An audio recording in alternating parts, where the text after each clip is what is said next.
বন্ধু, তুমি একা হলে আমায় দিও ডাক, তোমার সাথে কথা বলবো আমি সারা রাত। আমি অল্পতেই সুখী, অত কিছু লাগে না। সুখী হওয়ার জন্য লাখ লাখ টাকা, কোটি কোটি টাকা এগুলি লাগে না। আর ভালোবাসা। নেত্রকোনায় এক কিশোরীকে ধর্ষণ মামলায় গ্রেফতার করা হয়েছে আলোচিত কন্টেন্ট ক্রিয়েটর রিপন মিয়াকে।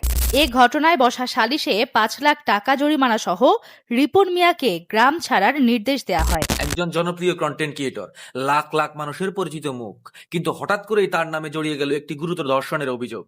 এরপর হলো সালিশ, দেয়া হলো ৫ লাখ টাকা জরিমানা, গ্রাম ছাড়ার নির্দেশ, পরে আবার মামলা, আর শেষ পর্যন্ত র্যাবের হাতে তিনি গ্রেপ্তার।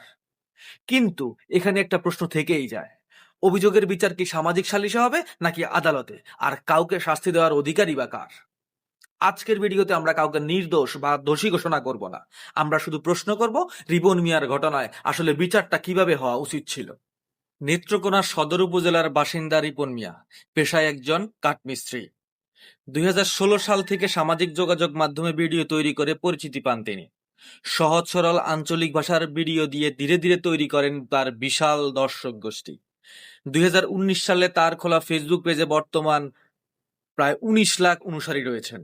অর্থাৎ রিপন মিয়া শুধু একজন স্থানীয় মানুষ নন, সামাজিক যোগাযোগ মাধ্যমে তার একটি বড় প্রভাবও রয়েছে। তবে এবারে যে ঘটনা সামনে এসেছে সেটি আগের বিতর্ক থেকে সম্পূর্ণ ভিন্ন।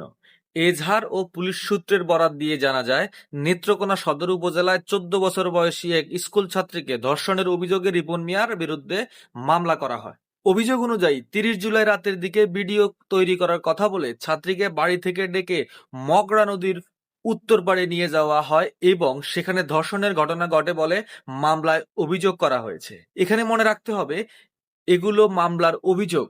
আদালতে প্রমাণ হওয়ার আগে এগুলো চূড়ান্ত সত্য হিসেবে স্থাপন করা যাবে না।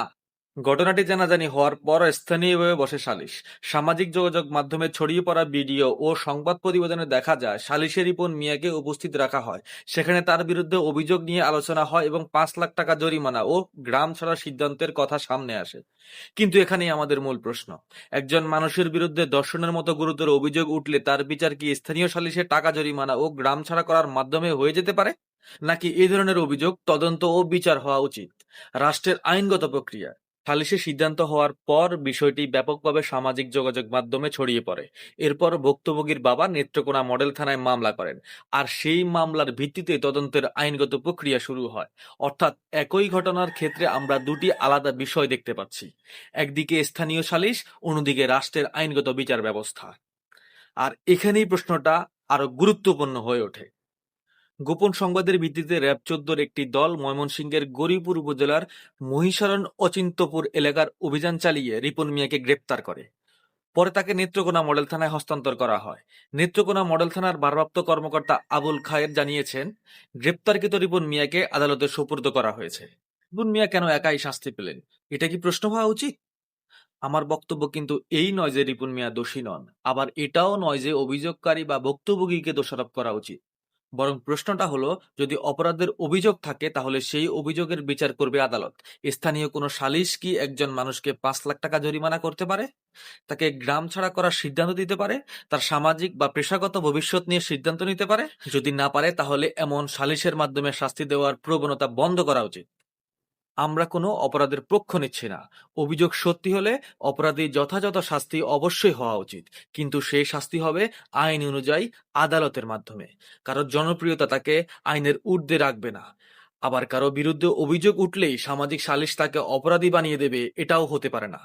বিচার চাই, কিন্তু বিচার হতে হবে আইনের মাধ্যমে। কারণ শেষ কথা একটাই, সালিশ নয়, প্রমাণের ভিত্তিতে আদালতে হোক প্রকৃত বিচার। আর এটাই হচ্ছে ভয়েস অফ সোসাইটির প্রশ্ন।